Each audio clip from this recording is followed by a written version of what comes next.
bapak-bapak, ibu-ibu, saudara-saudara kaum muslimin rahimakumullah.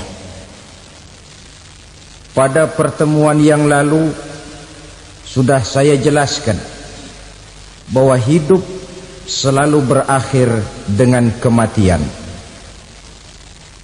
Apabila datang kematian menimpa seseorang, datanglah kiamat baginya. Itu yang disebut dengan kiamat kecil. Hakikatnya mati adalah perpindahan dari kehidupan di dunia ini menuju kehidupan di alam barzakh. Menunggu kita di alam barzakh sampai datangnya saat kiamat. Entah 10 tahun, entah 100 tahun, entah 1000 tahun, hanya Allah saja yang maha tahu. Adapun orang-orang beriman yang melakukan amal kebajikan dalam kehidupan di dunia ini, masa penantian yang lama di alam barzakh buat mereka sebentar saja. Tetapi bagi orang-orang kafir yang ingkar, yang tidak beriman kepada Allah, yang hidup di dunia cuma menumpuk-numpuk dosa, tentu penantian di alam barzakh akan merupakan waktu yang sangat lama. Bukankah dalam kehidupan kita waktu itu memang relatif? Contoh misalnya, bagi pemuda-pemudi yang sedang duduk asyik memadu cinta, waktu 4-5 jam saja rasanya cuma 4-5 menit, tenggelam oleh keasikan.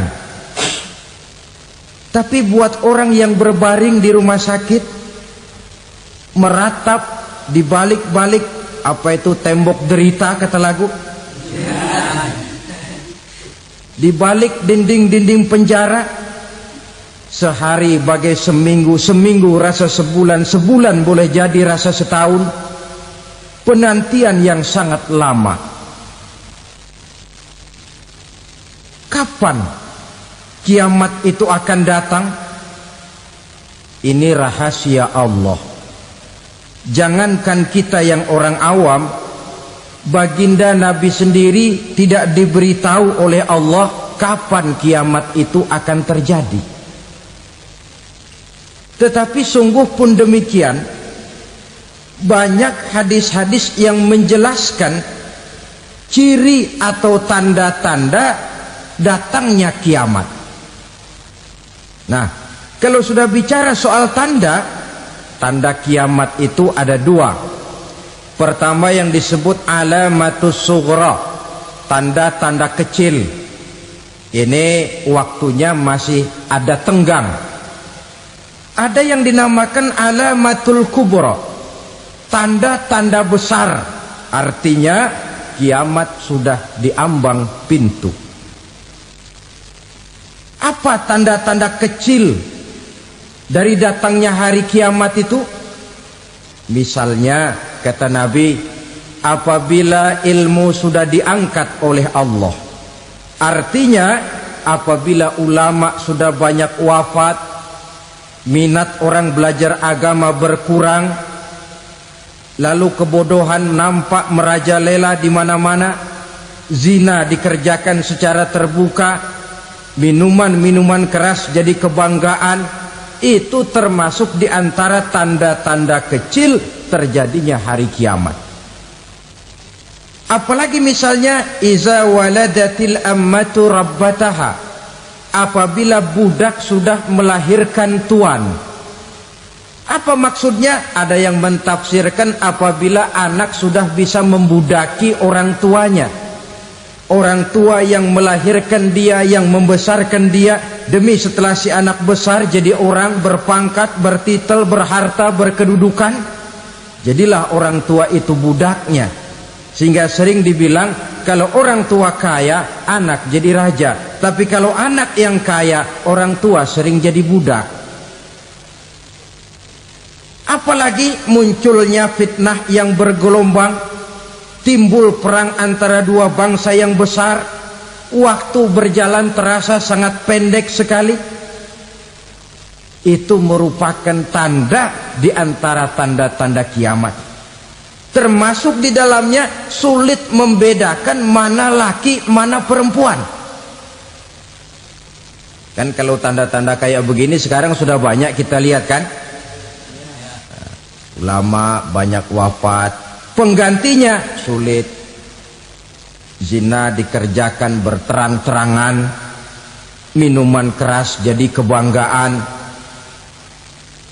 Banyak anak membudaki orang tuanya, sulit membedakan mana laki mana perempuan. Kadang-kadang dari belakang kita lihat perempuan bener, begitu kita colek nengok jenggotan.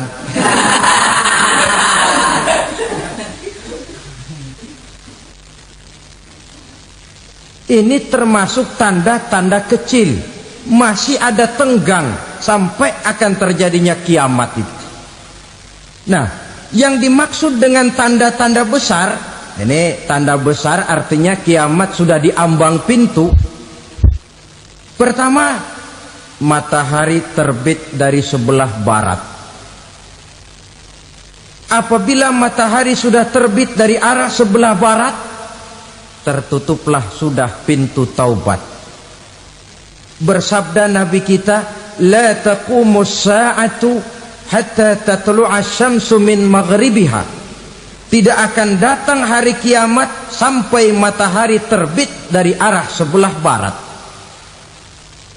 Fa iza tala'at, manakala matahari telah terbit dari arah sebelah barat, wa ra'ahan nasu, manusia banyak menyaksikan itu, amanu ajma'un, mereka pun lalu beriman.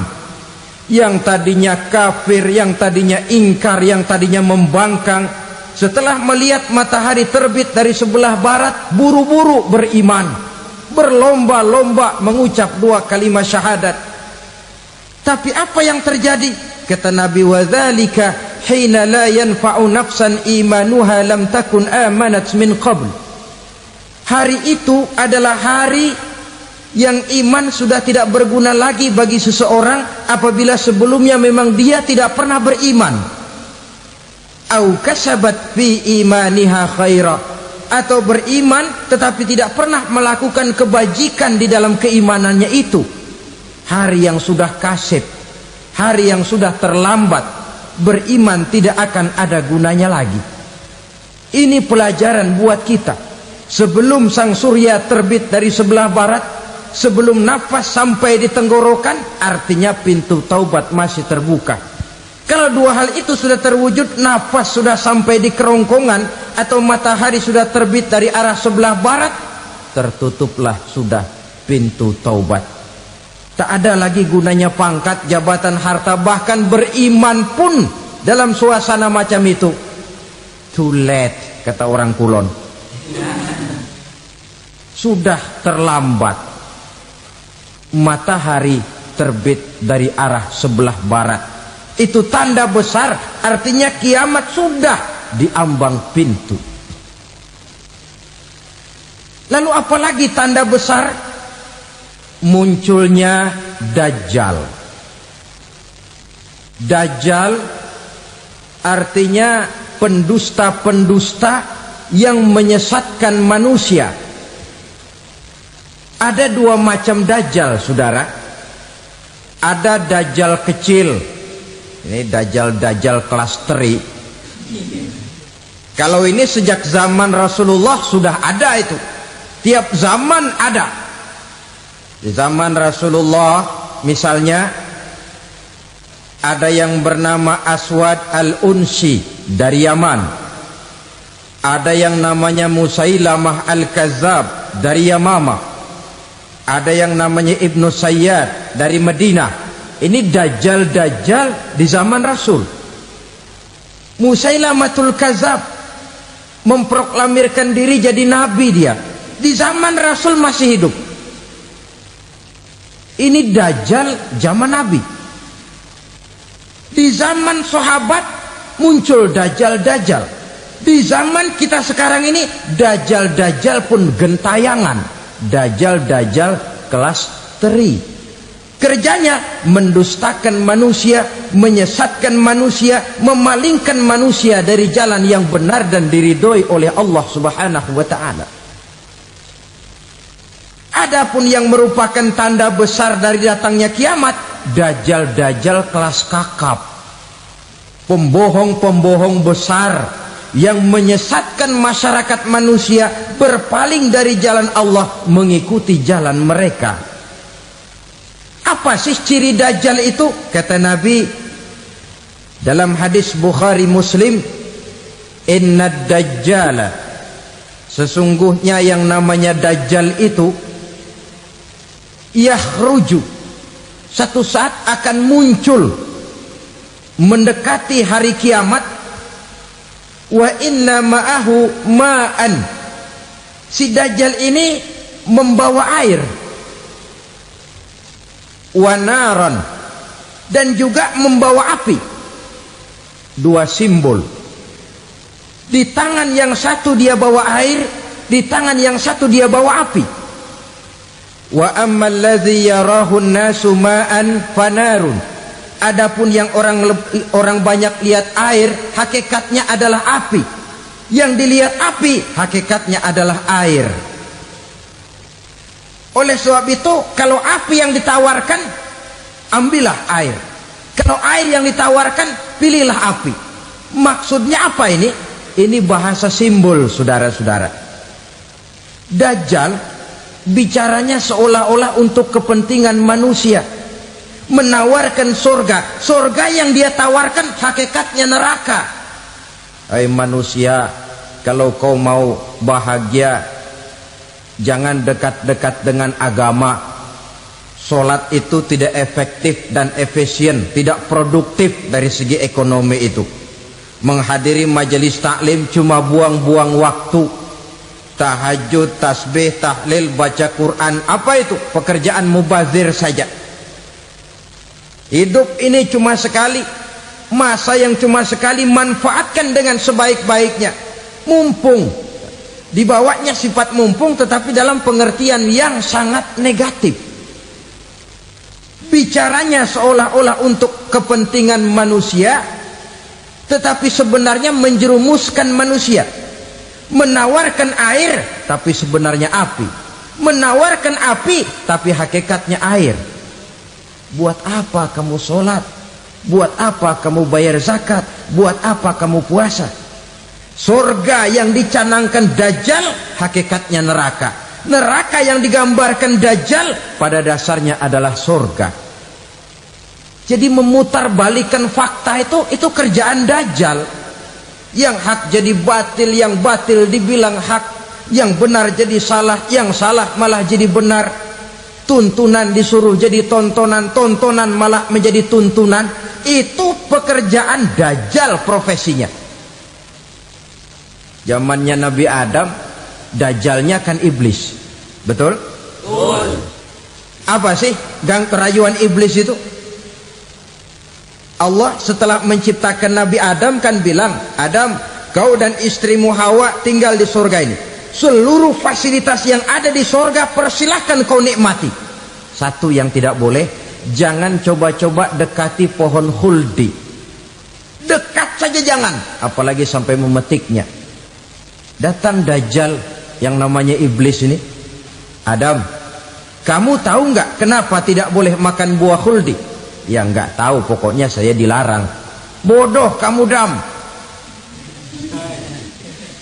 Khuldun artinya kekal. Kalau kamu makan itu buah, kau akan kekal di surga buat selamanya. Allah tidak kepengen, maka dilarang kamu makan buah khuldi. Kalau kau ingin kekal di surga Adam, makan saja. Saya bicara begini ini untuk kepentingan kamu Adam. Ini kan ciri-ciri dajjal. Bicaranya sih seolah-olah untuk kepentingan Nabi Adam, hakikat sebenarnya menjerumuskan Nabi Adam supaya ingkar dan melanggar larangan dari Allah Subhanahu wa ta'ala. Jadi setelah muncul dajjal, timbul kekacauan-kekacauan di masyarakat. Banyak yang terpengaruh, terpedaya dan terpesona. termasuk mereka yang memproklamirkan diri jadi nabi, mereka yang memproklamirkan diri jadi rasul di zaman sesudah Rasulullah wafat, itu adalah dajjal-dajjal. Maka saya ingatkan, kalau di zaman kita sekarang ini ada orang ngaku jadi nabi, ada orang ngaku jadi rasul, biar bahasa Arabnya kental, Quran hafal, hadis ribuan hadis hafal, biar pakai serban sampai menyengser ke tanah, bahasa Arabnya fasih, tapi dia mengaku jadi nabi, jadi rasul, kita umat Islam wajib tidak percaya, wajib untuk tidak percaya. Itulah dajjal-dajjal zaman kita sekarang ini. Tidak mustahil mereka datang mempengaruhi orang awam supaya berpaling dari Rasulullah, mengikuti mereka. Nah, di akhir zaman nanti, mendekati hari kiamat, dajjal ini muncul, dajjal kelas kakap, menyesatkan masyarakat manusia untuk berpaling dari Islam, mengikuti seruan mereka. Apalagi di antara datangnya kiamat itu, tanda yang besar itu, turunnya Nabiullah Isa Al-Masih, putra Maryam. Menurut berbagai hadis yang sahih, Nabi Isa Al-Masih nanti akan turun lagi, tidak membawa risalah yang baru, tapi meluruskan risalah Islam ini yang telah banyak ditinggalkan oleh masyarakat. Bahkan ada hadis menjelaskan beliau akan membunuh Nabi, mematahkan kayu-kayu salib, lalu melaksanakan haji dan umrah mengikuti syariat Nabi Muhammad, bukan membawa agama baru. Menjadi semacam mujaddid, reformer, menyelamatkan manusia dari bisikan dajjal. Bahkan ada riwayat yang menjelaskan bahwa Nabi Isa berhasil mengalahkan dajjal, mengembalikan masyarakat manusia kembali kepada ajaran Islam yang datang dari Allah, dibawa oleh Rasulullah Sallallahu Alaihi Wasallam. Dengan kata lain, turunnya Nabi Isa bukan sebagai Nabi dan Rasul baru, tetapi mengikuti syariat Nabi kita Muhammad Sallallahu Alaihi Wasallam. Saudara hadirin, ibu-ibu hadirat yang saya hormati, kemudian apalagi di antara tanda-tanda besar akan datangnya kiamat itu? Keluarnya asap atau awan. Kata Nabi, inna min asyrati sa'ah dukhanan yamla'u ma bainal masyriqi wal maghrib. Di antara tanda-tanda kiamat, munculnya awan antara langit dan bumi. Ini pun diperkuat dalam surah Ad-Dukhan ayat 10. Fartaqib yauma ta'ti as-sama' bidukhanin mubin fayughshan nas hadza azabun alim. Bagi orang-orang yang beriman, mereka biasa-biasa saja, tapi bagi orang kufur, datangnya asap dan awan ini merupakan azab yang kelewat pedih. Barangkali sedikit mendekati gambaran tentang azab yang pedih ini, saya ingatkan alam pikiran kita kepada peristiwa yang belum lama terjadi. Pernah dengar berita bocornya reaktor nuklir di Chernobyl, Uni Soviet? Pernah dengar? Nah, bocornya reaktor nuklir di Chernobyl yang mengakibatkan ratusan, bahkan sangat mungkin ribuan nyawa. Cuma satu reaktor. Bagaimana kalau seluruh cadangan nuklir yang dimiliki oleh para negara adik kuasa ini diledakkan? Bahkan yang konon menurut catatan, cadangan nuklir yang dimiliki bersama oleh Amerika dan Rusia sekarang ini sudah sanggup memusnahkan 6 miliar manusia, 1,5 kali lebih banyak dari jumlah manusia yang nongkrong di permukaan bumi ini. Saudara-saudara hadirin yang saya hormati, lalu saat mendekati hari kiamat, apalagi tandanya? Setelah Nabi Isa wafat, pada saat turunnya yang kedua kali, lalu Allah meniupkan angin sejuk. Semua orang-orang beriman, orang-orang baik wafat, sehingga penghuni bumi ini cuma tinggal lagi terdiri dari orang-orang kafir. Tidak ada lagi di bumi ini yang bisa mengucapkan Allah. Sehingga dalam hadis qudsi itu ada keterangan, innallaha azza wa jalla yaqulu li Israfil. Allah pernah pesan kepada malaikat Israfil, kata Allah, Israfil, idza sami'ta qailan yaqul Allah Allah fa akhirin nafakha 40 sanatan ikraman liqailiha. Hai Israfil, apabila kau dengar di permukaan bumi masih banyak orang yang mengucapkan Allah Allah, maka tunda sangkakala kiamat itu 40 tahun. Untuk apa? Ikraman liqailiha, menghormati orang yang mengucapkan Allah Allah itu. Wah, jadi karena sekarang masih banyak yang mengucapkan Allah, besar hatilah kita, masih jauh kiamat itu. Tapi jangan lupa, kiamat pribadi, kiamat kecil itu yang nggak kita sangka-sangka. Ajal datang mencabut nyawa, itu kiamat pribadi. Dan itu yang pasti kita hadapi, dan itu yang membuat kita tidak boleh bersikap main-main di dalam kehidupan sekarang ini. Saudara hadirin yang saya hormati, tidak ada lagi orang-orang muslim. Seluruh penduduk dunia ini kafir. Lalu terciptalah struktur sosial yang berlandaskan prinsip hidup semau gue. Bakal terjadilah prinsip di mana yang kaya menyantap yang miskin, yang kuat menindas yang lemah. Hidup sudah bagaikan di rimba belantara, berlaku hukum rimba. Siapa yang kuat dia yang menang, siapa yang lemah menjadi mangsa.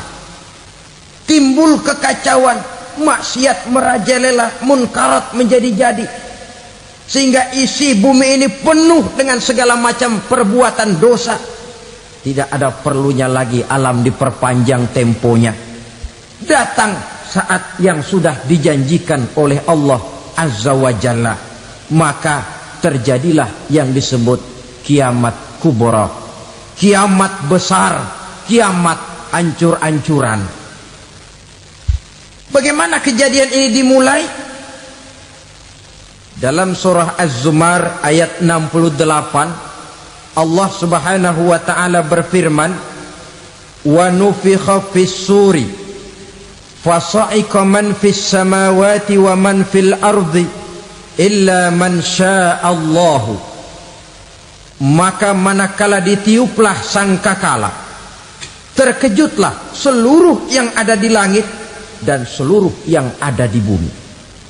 Bila saat kiamat datang, Allah perintah malaikat Israfil, Israfil, tiup sangkakalamu. Ditiuplah sangkakala oleh malaikat Israfil. Yang akibat daripada tiupan itu, seluruh yang ada di langit, seluruh yang ada di permukaan bumi terkejut. Yang ada di langit siapa? Malaikat kan. Bayangin aja kalau malaikat kaget, apalagi kita. Terkejut seluruh makhluk yang ada di bumi, yang ada di langit mendengar suara sangkakala itu. Bunyinya tidak sanggup kita bayangkan dahsyatnya. Ledakan nuklir, ledakan neutron, belum apa-apa ketimbang bunyi sangkakala malaikat Israfil ini. Nah, lalu mendengar bunyi sangkakala ini, gemparlah makhluk, kacaulah alam. Bumi gempa, planet-planet bertabrakan, gunung meletus, air laut tumpah ke darat, angin topan bertiup, halilintar menyambar. Lalu semua yang bernama hidup mati total.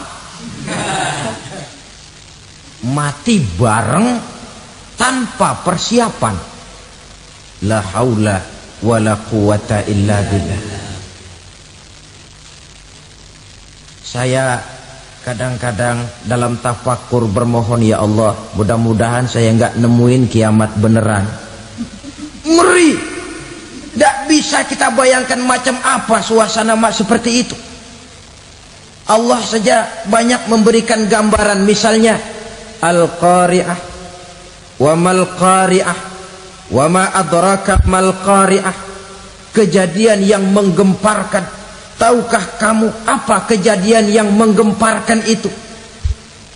Yauma yakunun nasu kal farasil mabsus wa takunul jibalu kal ihnil manfus.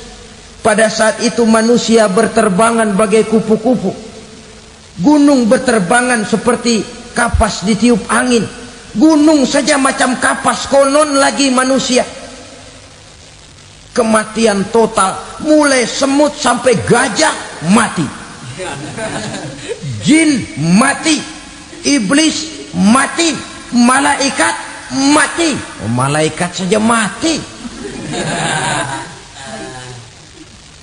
Saudara hadirin yang saya hormati, kematian total yang tanpa persiapan. Orang bilang, Pak, kalau mati bareng begitu yang repot malaikat maut dong ya. Cabut sana, cabut sini. Itu kalau menurut logika kita, mestinya begitu menurut logika. Tapi logika juga yang nggak perlu serepot itu. Sebab untuk mematikan listrik di wilayah DKI, di wilayah Jakarta, nggak perlu tiap rumah didatengin, matiin, ya lama. Cukup dari kantor pusatnya saja PLN, tekan satu tombol, gelaplah seluruh Jakarta. Saudara hadirin yang saya hormati, kematian total. Lalu setelah kematian total, planet-planet juga mati, dalam arti tidak bergerak dan beredar. Angin mati, dalam arti tidak bertiup. Air mati, dalam arti tidak ada riak gelombang. Pokoknya semua mati. Kullu nafsin za'iqatul maut, semua yang bernafas mati. Dalam ayat lain, kullu man 'alaiha fan, semua yang ada di permukaan bumi fana.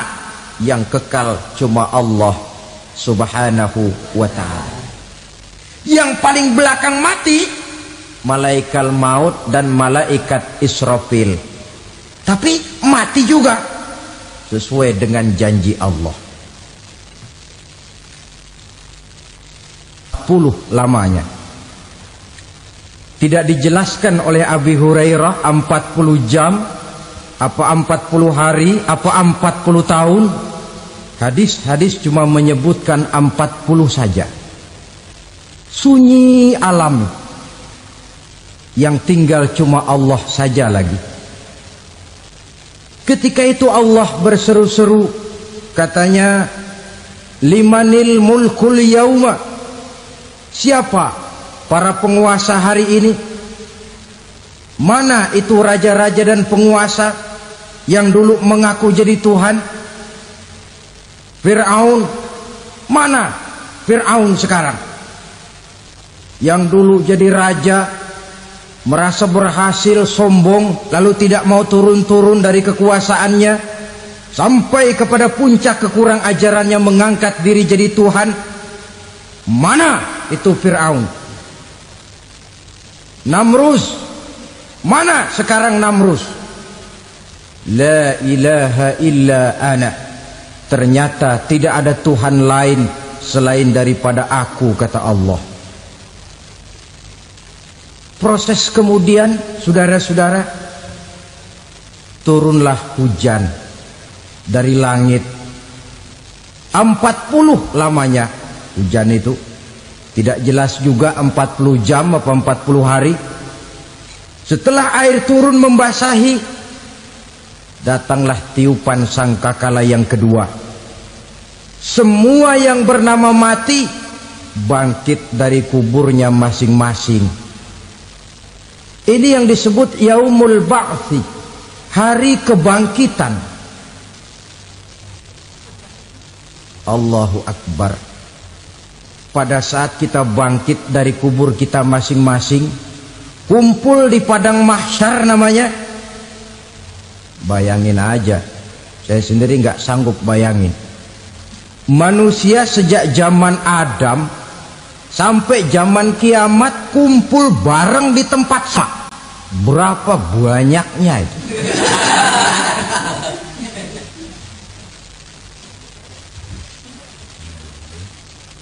Dan yang luar biasa menurut satu riwayat, pada saat bangkit itu, Masya Allah, roman muka kita berubah,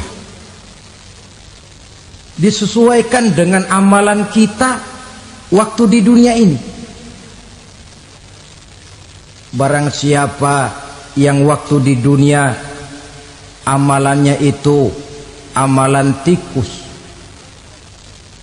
di akhirat nanti dia bangkit dari kubur, mukanya seperti muka tikus. Gagah betul badannya, tapi mukanya seperti tikus. Kenapa? Amalannya waktu di dunia seperti amalan tikus. Apa amalan tikus itu? Suka ngegeragoti barang yang sudah disimpan rapi-rapi. Orang sudah simpan uang rapi-rapi, simpan perhiasan rapi-rapi, digeragoti oleh tikus. Maling-maling, pencoleng-pencoleng, koruptor-koruptor. Itu nanti di akhirat nanti kita lihat mukanya seperti muka tikus. Oh ini waktu di dunia suka nyolong, hanya seperti muka tikus. Barang siapa yang waktu di dunia ini amalannya itu amalan macan, dia akan bangkit nanti mukanya seperti muka macan. Apa amalan macan? Macan itu amalannya menang-menangan. Orang yang mau menang saja nggak mau mengalah. Coba lihat di hutan, kenal hutan nggak? Di hutan, raja hutan di mana-mana pasti macan, betul kan? Betul.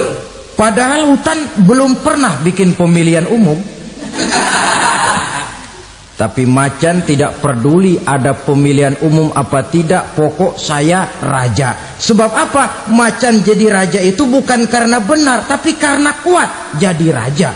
Setelah dia jadi raja, rakyat hutan yang mesti dilindungi malah dimakan oleh raja macan. Kambing rakyat hutan dimakan oleh macan.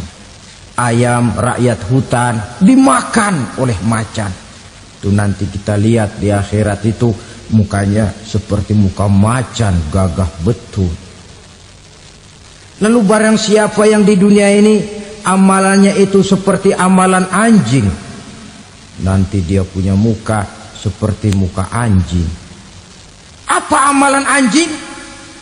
Pertama, anjing itu kalau disuruh jaga rumah, dia tidak bisa membedakan mana maling, mana tamu. Biar yang datang maling, kalau bawa tulang, anjing kalem.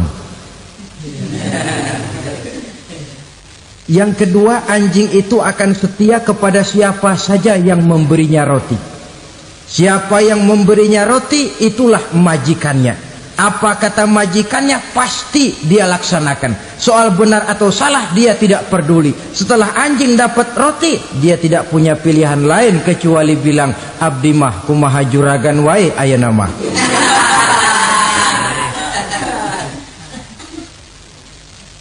Saudara hadirin yang saya hormati, berkumpul di padang mahsyar, tiap orang sibuk dengan persoalannya masing-masing. Matahari waktu itu didekatkan oleh Allah, panas luar biasa. Ada yang saking panasnya itu mencucurkan peluh keringat sampai sebatas mata kakinya.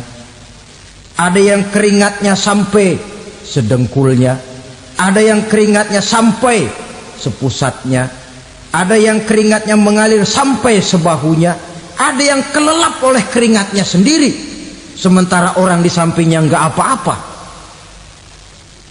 bergantung lagi amalan dia waktu di dunia ini. Saudara-saudara, sebagian orang dalam kepanikan padang mahsyar berombong-rombong datang mereka menghadap Nabi Adam. Ya Adam, anta abal bashar. Hai Adam, Tuhan adalah bapak moyang manusia. Kami sebentar lagi akan disidang, dimintakan pertanggungan jawab. Tolonglah kami, hai Adam. Kata Nabi Adam, jangankan nolongin sampean, saya sendiri tanggung jawab di hadapan Allah ketika dulu tidak boleh makan khuldi, saya serobot. Sudahlah, urus diri masing-masing saja, nafsi. Begitu kata Nabi Nuh, begitu kata Nabi Ibrahim. Tiap orang bertanggung jawab sendiri-sendiri. Ketika itulah saudara-saudara, nikmatnya menjadi umat Nabi besar Muhammad sallallahu alaihi wasallam. Sebab apa? Walaupun menurut abjad kita ini umat paling belakang, paling belakang kita ini toh, karena Nabi Muhammad adalah Nabi akhir, tapi akan dihisap lebih dulu, lewat di atas sirat lebih dulu, masuk surga lebih dahulu ketimbang umat-umat belakangan. Ketika Rasul mendekati ajal, beliau tanyakan itu kepada malaikat Jibril. Malaikat Jibril berkata, Muhammad jangan khawatir, Allah sudah berjanji, inni haramtul jannata ala sairil anbiya hatta tadkhulaha anta wa haramtuha ala sairil umami hatta tadkhulaha ummatuka.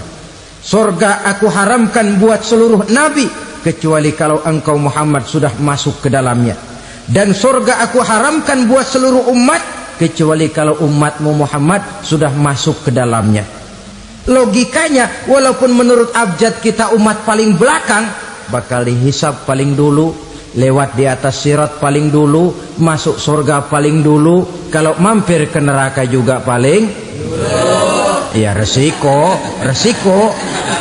Jangan mau enaknya aja paling dulu. Saudara hadirin yang saya hormati, setelah masa kebangkitan itu jangan dikira begitu bangkit langsung diperiksa. Masih menunggu menanti ribuan tahun perhitungan padang mahsyar untuk sampai kepada proses yang disebut yaumul hisab, hari perhitungan. Seorang demi seorang bakal dipanggil. Bayangkan saja, kita se-RT saja di absen, kadang-kadang perlu waktu lama. Ini manusia sejak zaman Nabi Adam sampai datang hari kiamat, satu demi satu disidang di hadapan Qadhi Rabbul Jalil. Status sosial copot sudah waktu itu. Yang pernah jadi hartawan di situ tidak lagi kelihatan kehartawanannya. Yang pernah jadi jenderal tidak lagi dipanggil jenderalnya. Yang ustadz tidak lagi dipanggil al-mukarramnya. Seluruh status sosial selesai. Dipanggillah kita seorang demi seorang menghadap Qadhi Rabbul Jalil. Bagaimana proses penghisaban itu?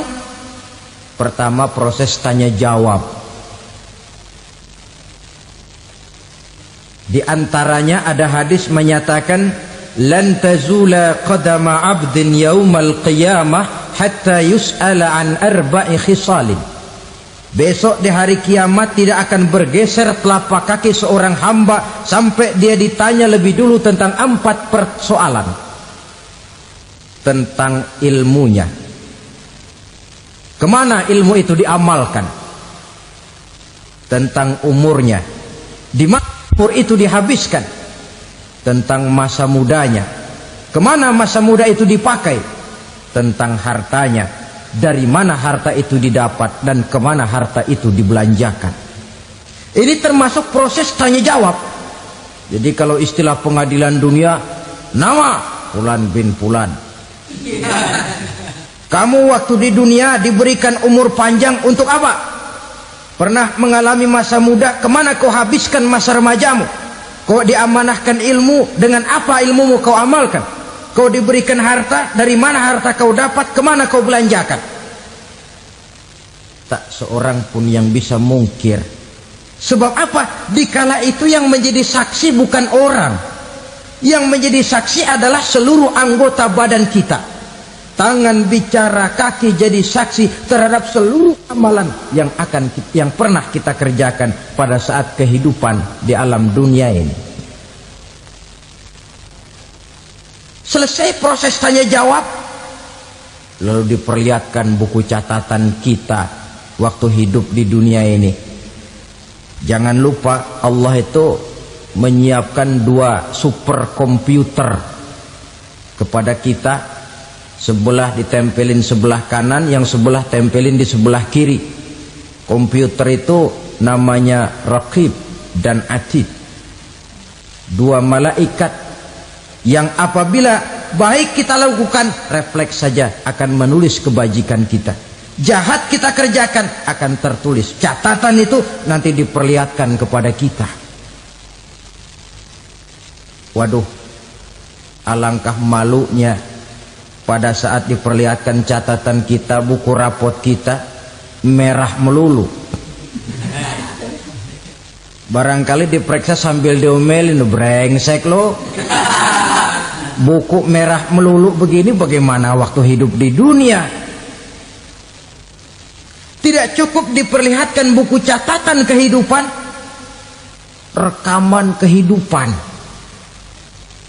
Rekaman kehidupan kita secara utuh sejak terlahir sampai ajal datang merenggut nyawa. Barangkali mirip dengan video sekarang ini, di mana terekam dengan baik seluruh kegiatan kita sejak yang sekecil-kecilnya sampai kepada yang sebesar-besarnya. Untuk kemudian kita pun menerima balasan. In khairan fa khairun wa in syarran fa syarrun. Kalau baik ya baik balasannya, kalau jahat ya jahat juga balasannya. Catatan-catatan kita diberikan. Kalau banyak kebajikannya diberikan di tangan kanan dengan cara yang halus. Kalau banyak kejahatannya diberikan dari sebelah kiri atau dilempar dari belakang. Itulah sebabnya sejak di dunia ini kita sudah mohon kepada Allah. Ketika berwudu membasuh tangan kanan, apa kita bilang? Allahumma a'tini kitabi biyamini wa hasibni hisaban yasira. Ya Allah, berikan saya kitab di tangan kanan, dan kalau saya memang perlu dihisap, hisaplah saya yang seringan-ringannya. Tangan kiri berlindung kita kepada Allah. Jangan sampai diberikan kitab di tangan kiri atau dari arah sebelah belakang. Wa a'udzubika an tu'tiya kitabi bishimali aw min wara'i zuhri, dari arah sebelah belakang. Na'udzubillah min dzalik. Setelah selesai lewat proses penghisaban, lewat mizan, timbangan, maka yang sudah selesai dihisab itu bergeraklah menuju sirat, jembatan yang terbentang menuju surga melalui neraka. Saudara-saudara, panjangnya perjalanan sirat itu memakan waktu ratusan tahun. Tetapi orang yang lewat di atas sirat pun macam-macam, bergantung amalannya ketika di dunia ini. Ada yang lewat di atas sirat itu kal barkil khatib, seperti kilat yang menyambar, lep, sudah sampai dia di surga. Cepat bukan main. Ada yang lewat di atas sirat itu seperti orang lari-lari. Ada yang lewat di atas sirat itu seperti orang jalan biasa.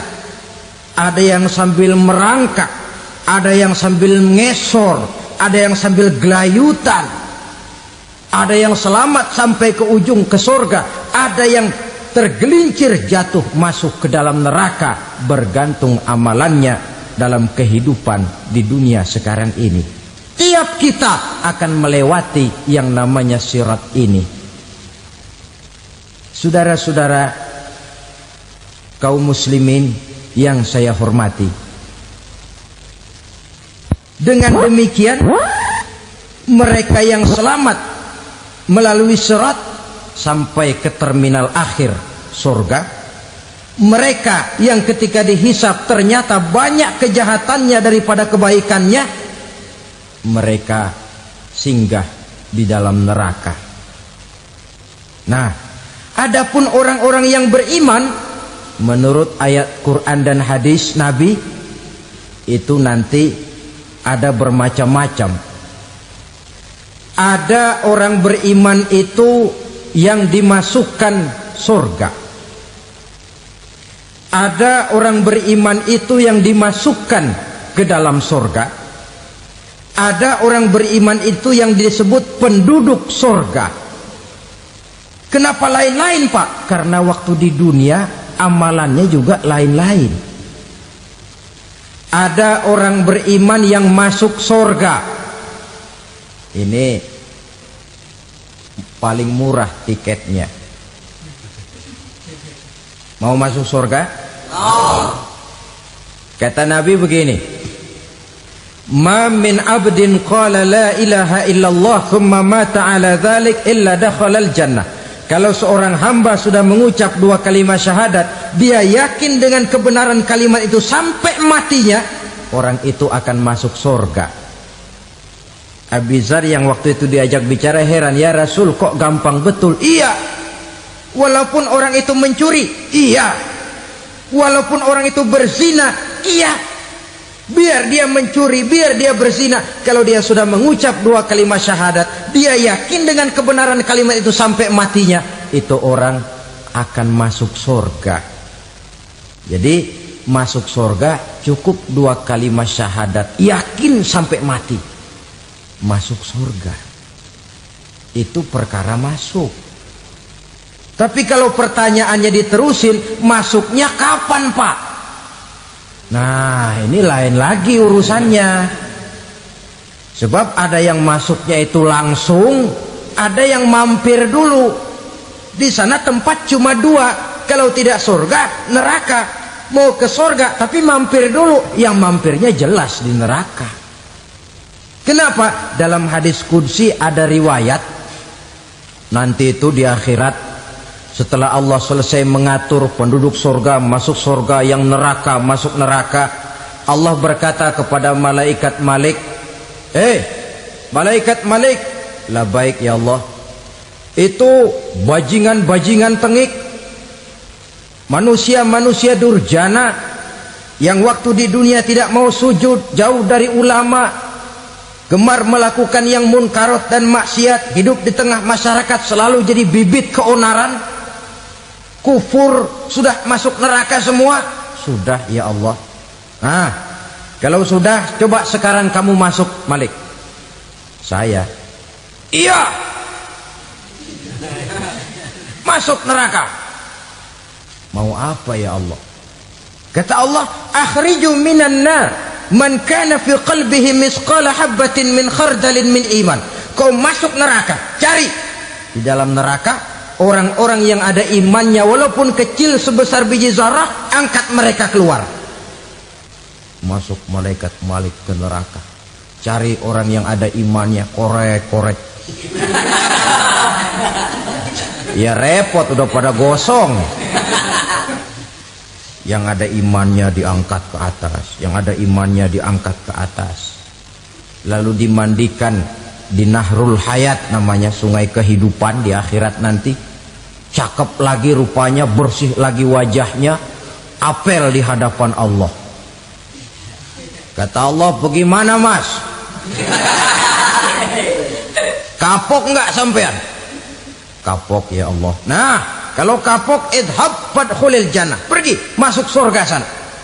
Berangkat mereka ke surga, ketemu sama teman-temannya yang udah sampai lebih dulu, yang nggak pakai mampir lagi.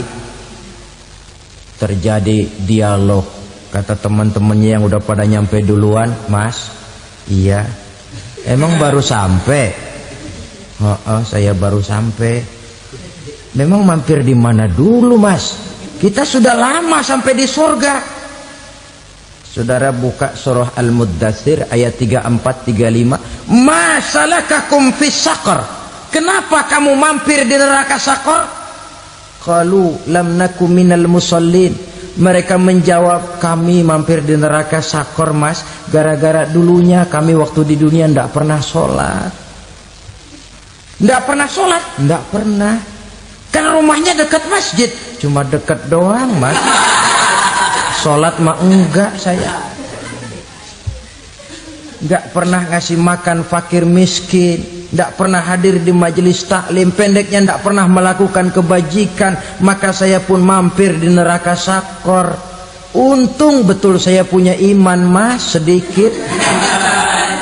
Waktu hidup di dunia dulu saya pernah mengucap 2 kalimat syahadat. Sekali-kalinya waktu mau kawin. Masya Allah. Untung saja kawin. Kalau nggak kawin polos.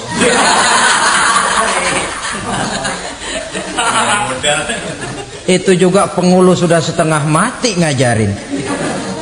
Asyhadu alla, asyaduaan, asyaduaan.